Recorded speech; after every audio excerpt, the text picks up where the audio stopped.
A continuación, escucharás en la propia voz del Che Guevara, un magnífico y valiente discurso en la ONU, que la propaganda anticomunista ha tratado de utilizar contra él, sacando unas palabras de contexto. Lo que sucedió aquel día, fue que el Che denunció ante la Asamblea de las Naciones Unidas, los miles de actos terroristas que Estados Unidos estaba cometiendo contra los cubanos, y repasó la injerencia del régimen capitalista estadounidense en otros países. Los millonarios asambleístas, laméculos del imperio, indignos de ser los representantes de sus pueblos, vergonzosamente, en vez de defender a los suyos, atacaron a Cuba y defendieron a los agresores estadounidenses. Las vergonzosas palabras de los limpiabotas imperiales se han perdido en el estercolero de la historia. Pero la dignísima y contundente respuesta del Che ha quedado para la historia, y todo latino, todo humano, tendría que escucharla, al igual que el discurso inicial, que puede encontrarse en Internet. ONU.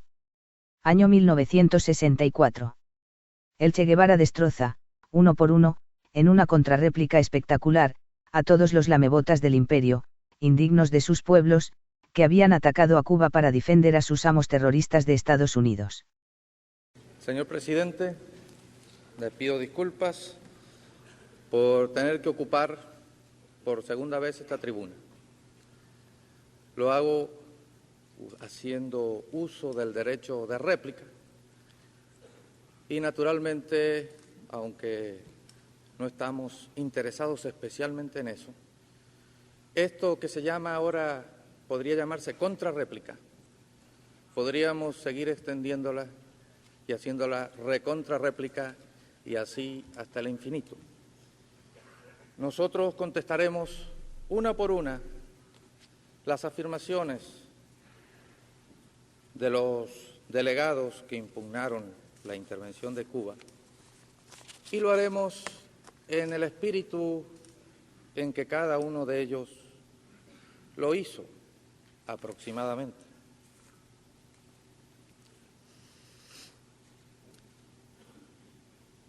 Podemos empezar contestando al delegado de Costa Rica. El delegado de Costa Rica lamenta que Cuba se haya dejado llevar por algunos infundios de la prensa sensacionalista y manifiesta que su gobierno tomó inmediatamente algunas medidas de inspección cuando la prensa libre de Costa Rica, muy distinta a la prensa esclava de Cuba, había hecho algunas denuncias. Quizá el delegado de Costa Rica tenga razón. Nosotros no podemos hacer una afirmación absoluta basada en los reportajes que la prensa imperialista, sobre todo de los Estados Unidos, ha hecho repetidas veces a los contrarrevolucionarios cubanos. Pero sí, Artime fue jefe de la fracasada invasión de Playa Girón con algún intermedio, porque fue jefe hasta llegar a las costas cubanas y sufrir los primeros embates, y al llegar a Estados Unidos. En el medio, como la mayoría de los miembros de aquella heroica expedición libertadora, fue cocinero o sanitario, porque esa fue la forma en que llegaron a Cuba después de estar presos, según sus declaraciones, todos los libertadores de Cuba. Artime, que ahora vuelve a ser jefe, se indigna contra la acusación de ¿qué? Contra la acusación de contrabando de whisky, porque en sus bases de Costa Rica y Nicaragua, según afirma, no hay contrabando de whisky, hay preparación de revolucionarios para liberar a Cuba. Y esas declaraciones han sido hechas a las agencias noticieras y han recorrido el mundo. En Costa Rica se ha denunciado repetidas veces esto. Patriotas costarricenses nos han informado de la existencia de esas bases en la zona de Tortugueros y zonas aledañas. Y el gobierno de Costa Rica debe saber bien si esto es verdad o no. Estamos nosotros absolutamente seguros de la certeza de estas afirmaciones, como también estamos seguros de que el señor Artime, entre sus múltiples ocupaciones revolucionarias, tuvo tiempo también para contrabandear whisky, porque son cosas naturales en la clase de libertadores que el gobierno de Costa Rica protege, aunque sea a medias. Nosotros sostenemos una y mil veces que las revoluciones no se exportan. Las revoluciones nacen en el seno de los pueblos. Las revoluciones las engendran las explotaciones que los gobiernos, como el de Costa Rica, el de Nicaragua, el de Panamá o el de Venezuela, ejercen sobre sus pueblos. Después puede ayudarse o no a los gobiernos, a los movimientos de liberación. Sobre todo se los puede apoyar moralmente. Pero la realidad es que no se puede exportar revoluciones. Lo decimos no como una justificación ante esta Asamblea. Lo decimos simplemente como la expresión de un hecho científicamente conocido desde hace muchos años.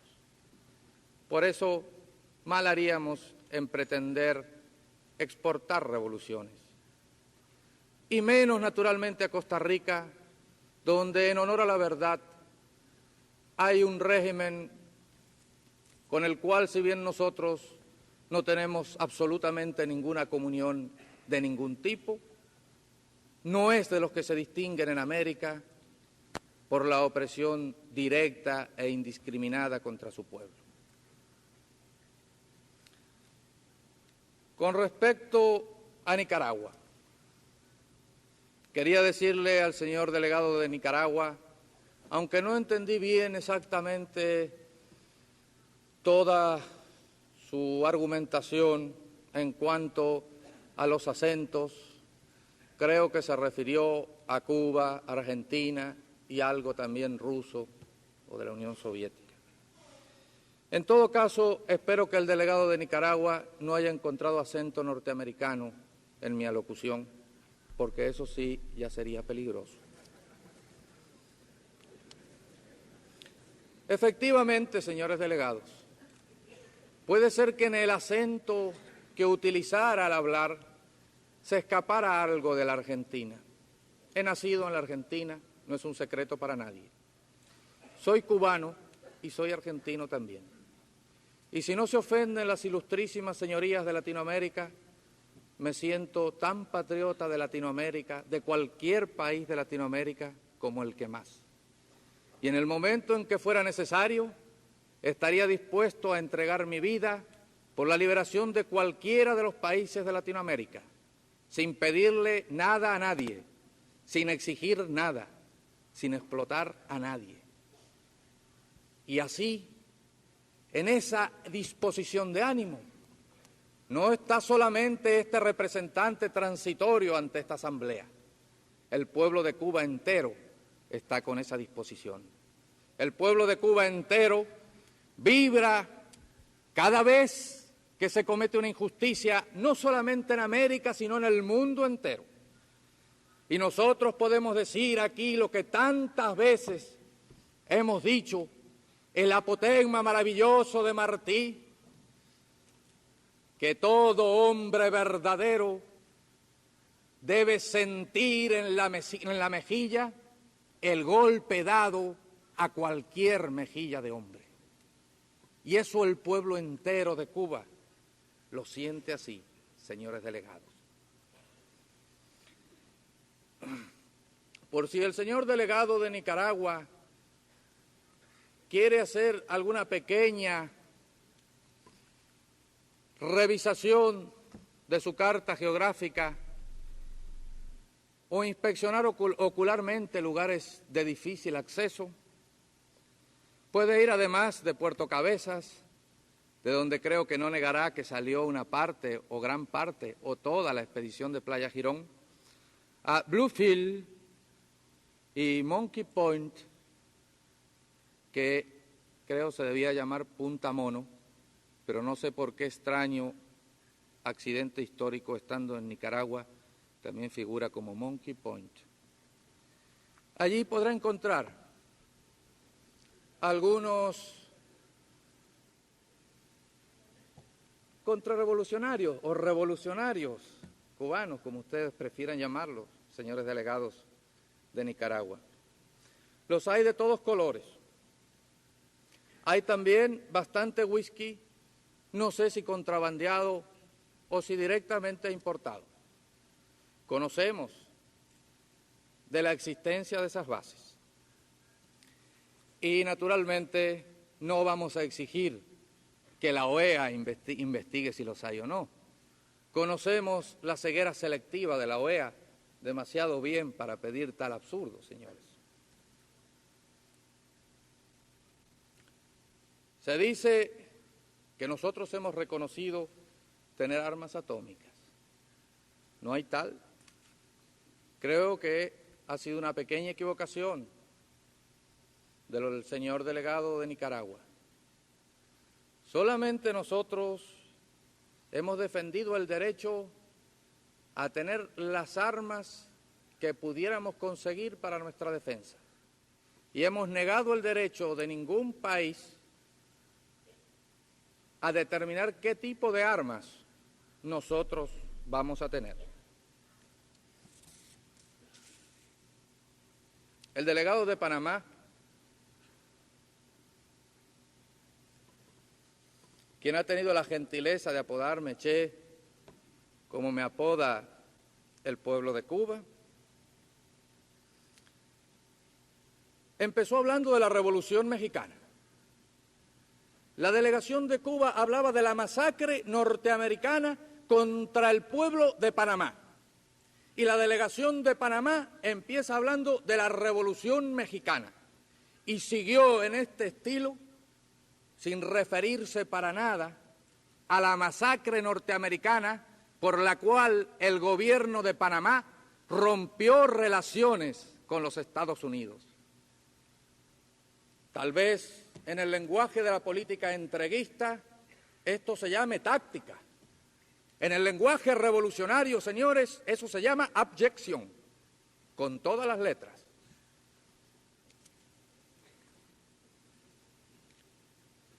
Se refirió a la invasión del año 1959.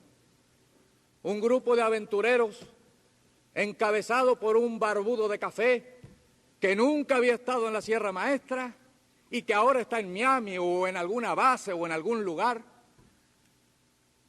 logró entusiasmar a un grupo de muchachos y realizar aquella aventura. Oficiales del gobierno cubano trabajaron conjuntamente con el gobierno panameño para liquidar aquello. Es verdad que salieron de puertos cubanos. Y también es verdad que discutimos en un plano amistoso en aquella oportunidad. Pero de todas las intervenciones que hay aquí contra la intervención de la delegación de Cuba, la que me parece inexcusable en todo sentido es la intervención de la delegación de Panamá. No tuvimos la menor intención de ofenderlo, no tuvimos la menor intención de ofender a su gobierno. Ahora es verdad también otra cosa, no tuvimos tampoco la menor intención de defender al gobierno de Panamá.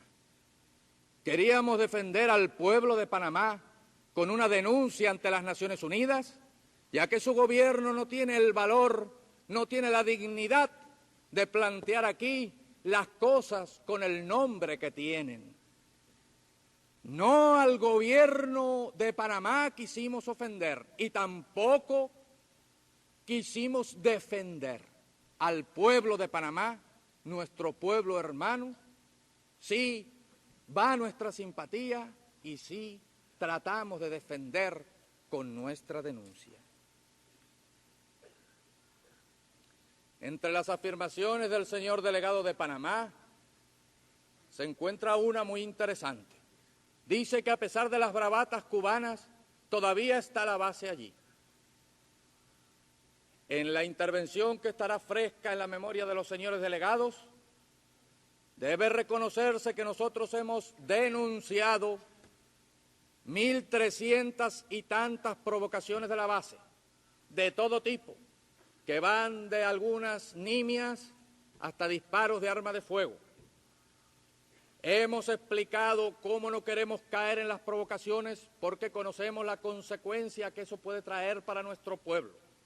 Hemos planteado el problema de la base de Guantánamo en todas las conferencias internacionales y siempre hemos reclamado el derecho del pueblo de Cuba a recobrar esa base por medios pacíficos. No hemos echado nunca bravatas porque no las echamos, señor delegado de Panamá. Porque los hombres como nosotros, que están dispuestos a morir, que dirigen un pueblo entero dispuesto a morir por defender su causa, nunca necesita echar bravatas. No echamos bravatas en Playa Girón. No echamos bravatas cuando la crisis de octubre, cuando todo el pueblo estaba enfrente al hongo atómico que los norteamericanos amenazaban contra nuestra isla, y todo el pueblo marchó a las trincheras, marchó a las fábricas a aumentar la producción. No hubo un solo paso atrás, no hubo un solo quejido. Y miles de hombres que no pertenecían a nuestras milicias entraron voluntariamente a ellas en el momento en que el imperialismo norteamericano amenazaba con echar una bomba o varias bombas atómicas o un ataque atómico sobre Cuba. Ese es nuestro país. Y un país así, que tiene una dirigencia, que lo puedo decir aquí, con la frente bien alta, que no tiene el más mínimo miedo a la muerte y que conoce bien la responsabilidad de sus actos, nunca echa bravatas. Eso sí, lucha hasta la muerte, señor delegado de Panamá, hasta la muerte si es necesario. Y luchará hasta la muerte con su gobierno todo el pueblo de Cuba si es agredido.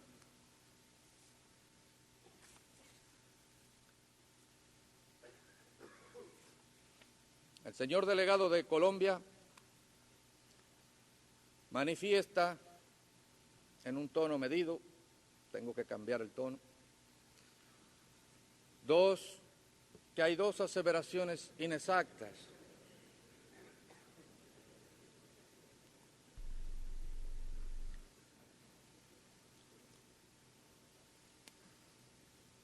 Una, la invasión yanqui en el año 48 a raíz del asesinato de Jorge Eliezer Gaitán, que por el tono de la voz del señor delegado de Colombia se nota que siente muchísimo aquella muerte, está profundamente apenado.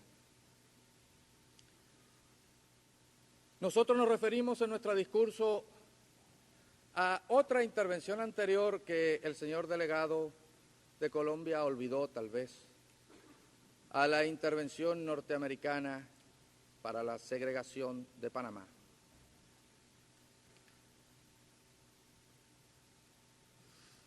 Después manifestó que no hay tropas de liberación en Colombia porque no hay nada que liberar. En Colombia, donde se habla con toda naturalidad de la democracia representativa y solamente hay dos partidos políticos que se distribuyen el poder mitad y mitad durante años de acuerdo con una democracia fantástica.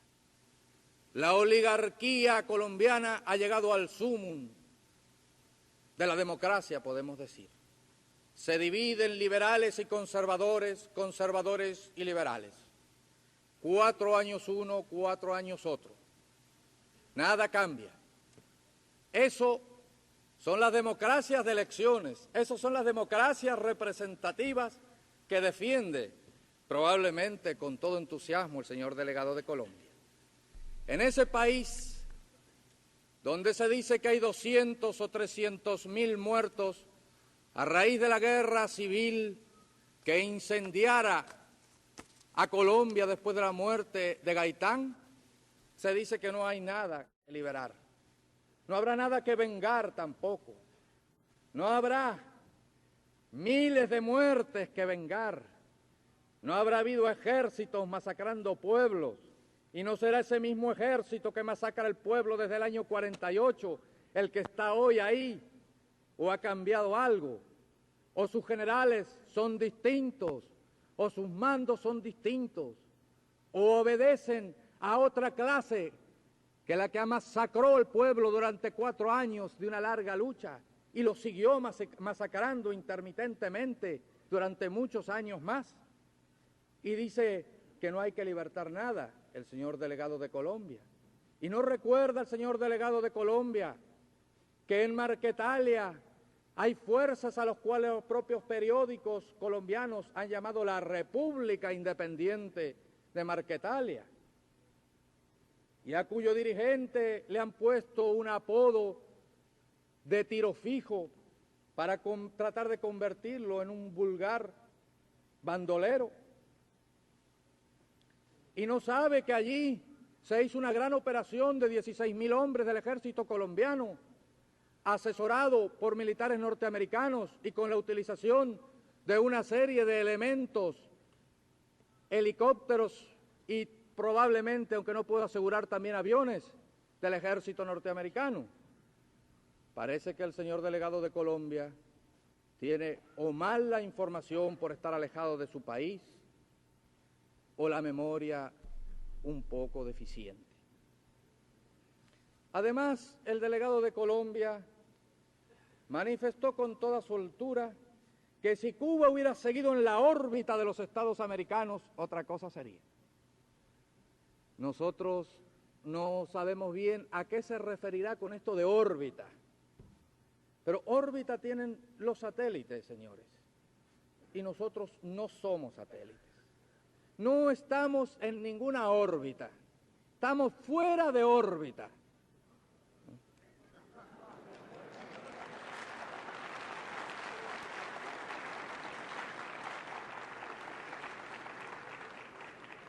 Naturalmente que si hubiéramos estado en la órbita de los Estados americanos, hubiéramos hecho aquí un melifluo discurso de algunas carillas con un español naturalmente mucho más fino, mucho más sustancioso y adjetivado, y hubiéramos hablado de las bellezas del sistema interamericano y de nuestra defensa firme e inconmovible del mundo libre, dirigido por el centro de la órbita, que todos ustedes saben quién es, no necesito nombrarlo.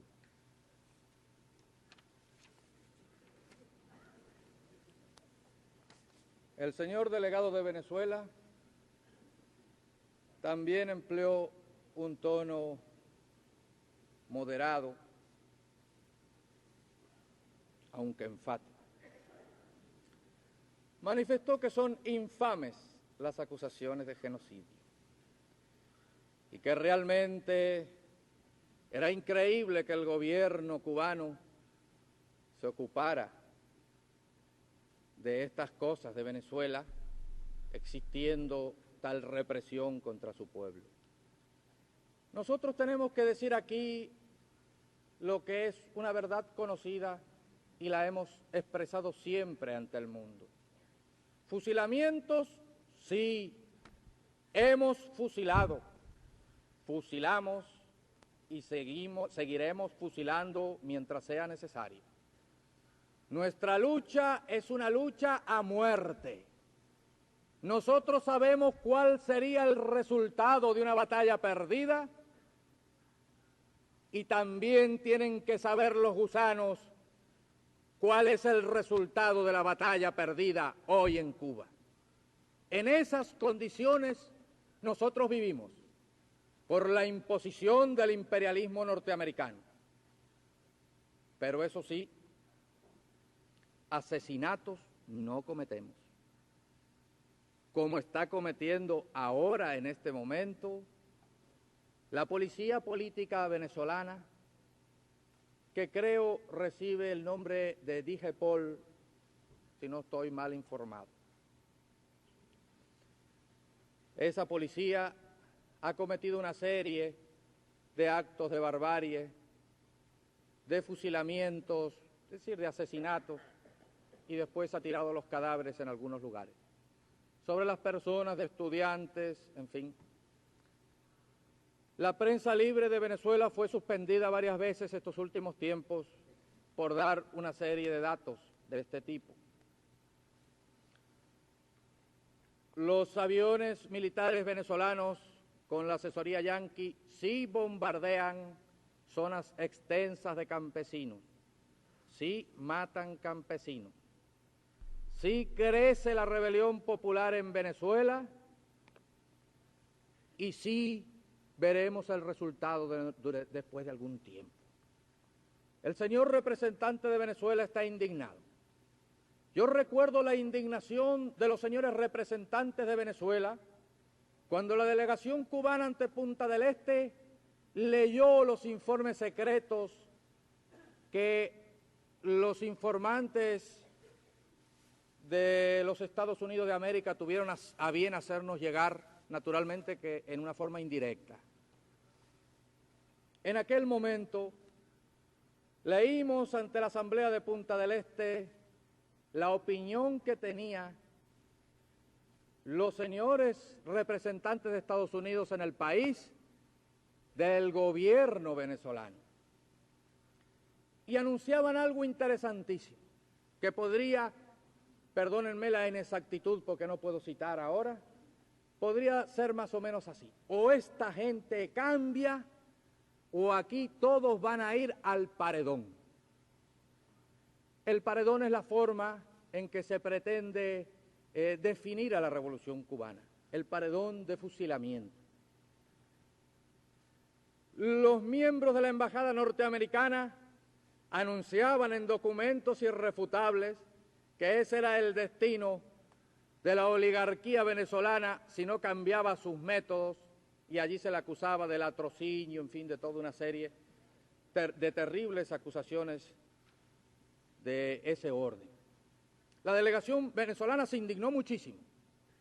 Naturalmente, no se indignó con los Estados Unidos, se indignó con la representación cubana, que tuvo a bien leerle las opiniones que los Estados Unidos tenían de su gobierno y también de su pueblo. Y la única respuesta que hubo a todo esto es que el señor Moscoso, que fue el que graciosamente se dio estos documentos en forma indirecta, fue cambiado de cargo. Les recordamos al señor representante de Venezuela esto, porque las revoluciones no se exportan, pero las revoluciones actúan, y la revolución venezolana actuará en su momento. Y los que no tengan avión listo como hubo en Cuba para huir hacia Miami o hacia otro lugar, tendrán que afrontar allí lo que el pueblo venezolano decida. No echen culpas a otros pueblos, a otros gobiernos, de lo que pueda suceder allí. Y lea de paso, si tiene interés, el señor delegado de Venezuela, algunas interesantísimas opiniones sobre lo que es la guerra guerrillera y cómo combatirla, que algunos de los elementos más inteligentes del COPEI han escrito y publicado en la prensa de su país. Y verá cómo no es con bombas y asesinatos como se puede combatir a un pueblo en armas. Precisamente eso es lo que hace más revolucionario a los pueblos. Lo conocemos bien. Está malo que a un enemigo declarado le demos aquí esta chance, este favor de mostrarle la estrategia contraguerrillera, pero lo hacemos porque sabemos que su ceguera es tanta que no lo seguirá. Queda Mr. Stevenson. Lamentablemente no está presente aquí.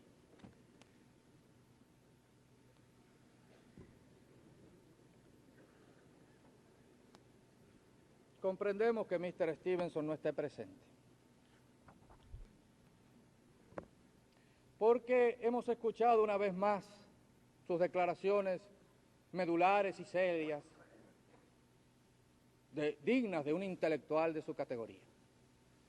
Declaraciones iguales, enfáticas, medulares y serias, fueron dadas el día 15 de abril de 1961 en la primera comisión, en el acta 1149A, o sesión, es decir, el sábado 15 de abril del 61, el día en que aviones piratas norteamericanos que salieron de Puerto Cabezas, según creo recordar, señores delegados, de Nicaragua o tal vez de Guatemala, no está bien precisado, con insignias cubanas, bombardearon los aeropuertos cubanos y casi reducen a cero nuestra Fuerza Aérea. Los aviones, después de realizar su hazaña a mansalva, aterrizan en Estados Unidos. Frente a nuestra denuncia, el señor Stevenson dice cosas muy interesantes. Perdóneme lo largo de esta intervención, señor presidente, pero creo que es digno recordar una vez más las frases medulares de un intelectual tan distinguido como el señor Stevenson. Apenas 4 o 5 días antes de que el señor Kennedy dijera tranquilamente a la faz del mundo que asumía toda la responsabilidad de los hechos ocurridos en Cuba. Esto es, creo que una reseña, porque dado el poco tiempo que había, no hemos podido recolectar actas precisas de cada una de las reuniones. Dice más o menos así, no, dice así, aquí está escrito así. Las acusaciones formuladas contra los Estados Unidos por el representante de Cuba con respecto a los bombardeos que según se informa se han realizado contra los aeropuertos de La Habana y Santiago y sobre el cuartel general de la Fuerza Aérea Cubana en San Antonio de los Baños son totalmente infundadas y el señor Stevenson las rechaza categóricamente. Como lo declaró el presidente de los Estados Unidos, las Fuerzas Armadas de los Estados Unidos no intervendrán en circunstancia alguna en Cuba y los Estados Unidos harán todo lo que sea posible a fin de que ningún norteamericano participe en acción alguna contra Cuba. 1 año y pico después, tuvimos la gentileza de devolverle el cadáver de un piloto que cayó en tierras cubanas. No el del mayor Anderson, otro de aquella época. En cuanto a los acontecimientos que según se dice han ocurrido esta mañana y en el día de ayer, los Estados Unidos estudiarán las peticiones de asilo político de conformidad con los procedimientos habituales. Le iban a dar asilo político a la gente que ellos habían mandado. Quienes creen en la libertad y buscan asilo contra la tiranía y la opresión, encontrarán siempre comprensión y acogida favorable de parte del pueblo norteamericano y del gobierno de los Estados Unidos. Así sigue el señor Stevenson su larga perorata.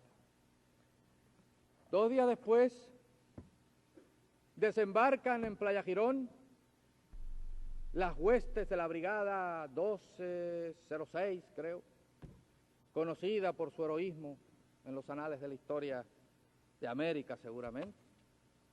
2 días después de aquello, se rinde la Brigada Heroica sin perder casi ni un hombre.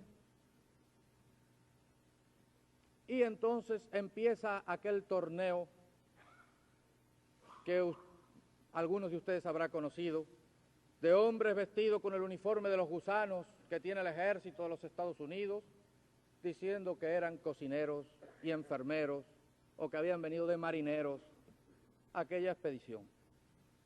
Fue entonces cuando el presidente Kennedy tuvo un gesto digno. No pretendió mantener una farsa jurídica que nadie creía y dijo claramente que se responsabilizaba con todo aquello que había ocurrido en Cuba. Se responsabilizó, sí, pero la Organización de Estados Americanos no lo responsabilizó ni le exigió responsabilidades de ningún tipo que nosotros recordemos. Fue una responsabilidad propia, histórica, ante su propia historia y ante la historia de los Estados Unidos, porque la Organización de Estados Americanos estaba en la órbita. no tenía tiempo para ocuparse de estas cosas. Agradezco al señor Stevenson su referencia histórica a mi larga vida como comunista y revolucionario que culmina en Cuba.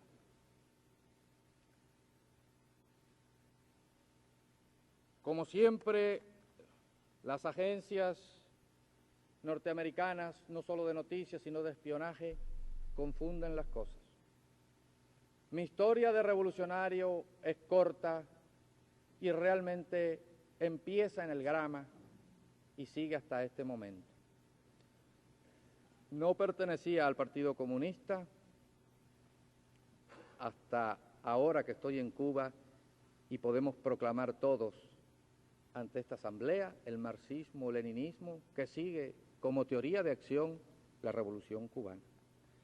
Lo importante no son las referencias personales. Lo importante es que el señor Stevenson, una vez más, dice que no hay violación de las leyes, que los aviones no salen de aquí, que tampoco salen los barcos, por supuesto, que los ataques piratas salen de la nada, que todo sale de la nada, y utiliza la misma voz, la misma seguridad, el mismo acento de intelectual serio y firme que utilizara el año 1961 para afirmar enfáticamente que aquellos aviones cubanos habían salido de territorio cubano y que eran exilados políticos antes de ser desmentidos. Naturalmente me explico, una vez más, que el distinguido colega, señor Stevenson, haya tenido a bien retirarse de esta asamblea. Pretenden los Estados Unidos que ellos pueden realizar los vuelos de vigilancia porque lo aprobó la Organización de Estados Americanos. ¿Y quién es la Organización de Estados Americanos para aprobar vuelos de vigilancia sobre el territorio de un país? Entonces, ¿cuál es el papel que juega las Naciones Unidas? ¿Para qué están las Naciones Unidas si nuestro destino va a depender de la órbita, como tan bien ha definido el señor delegado de Colombia, de la Organización de Estados Americanos? Esa es una pregunta muy seria y muy importante, señores delegados, que hay que hacer ante esta asamblea. Porque nosotros, país pequeño, no podemos aceptar de ninguna manera el derecho de un país grande a violar nuestro espacio aéreo y muchísimo menos con la pretensión insólita de que sus actos tienen la juridicidad que le da la Organización de Estados Americanos, organización que nos expulsó de su seno y con la cual no nos ligan vínculo alguno. Muy serias son las afirmaciones del delegado de los Estados Unidos. Quiero decir nada más que dos pequeñas cosas, porque no pienso ocupar todo el tiempo de la asamblea en estas réplicas, contrarréplicas. Dice el señor delegado de los Estados Unidos que Cuba echa la culpa de su desastre económico al bloqueo, cuando es un problema de la mala administración del gobierno.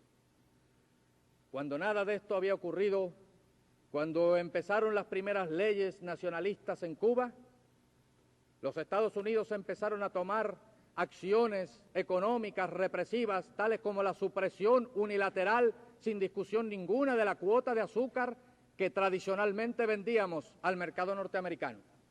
Asimismo, se negaron a refinar el petróleo que habíamos comprado en la Unión Soviética en uso de legítimo derecho y amparados en todas las leyes posibles. No repetiré la larga historia de las agresiones económicas de los Estados Unidos.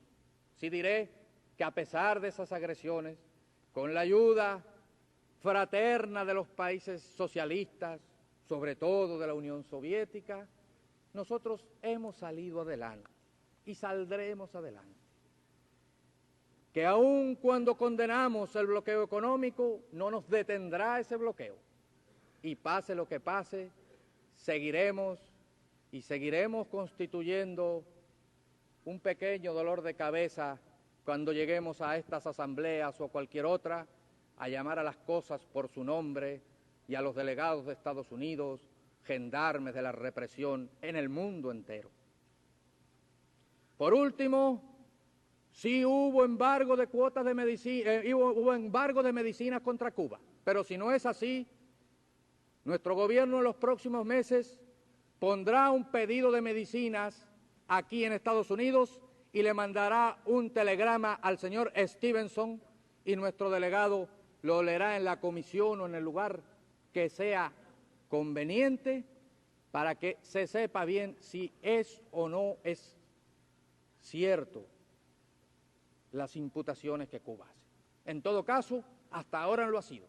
Y la última vez que pretendimos comprar medicinas por el valor de $1,5 millones de pesos, de dólares, medicinas que no se fabrican en Cuba, medicinas que son necesarias para salvar vidas, nada más, no tienen otro fin que salvar vidas, el gobierno norteamericano intervino e impidió esa venta. Hace pocos días, pocos meses, el presidente de Bolivia dijo a nuestro delegado con lágrimas en los ojos que tenía que romper con Cuba, que se lo obligaban los Estados Unidos. Y así nos despidieron de la paz a nuestros delegados. No puedo afirmar que esta aseveración del señor presidente de Bolivia fuera cierta. Lo que sí es cierto es que nosotros le dijimos que esa transacción con el enemigo no valdría de nada, porque estaba condenado ya. Y el presidente de Bolivia, con el cual no teníamos ni tenemos ningún vínculo, con cuyo gobierno no hicimos nada más que mantener las relaciones que se deben mantener con los pueblos de América, ha sido derrocado por una junta, por un golpe militar, y ahora hay establecida una junta de gobierno. En todo caso, para gentes como esta, que no saben caer con dignidad, vale la pena la referencia que dijera, creo que era la madre del último califa de Granada, a su hijo que lloraba al perderla: no llores como mujer lo que no supiste defender como hombre.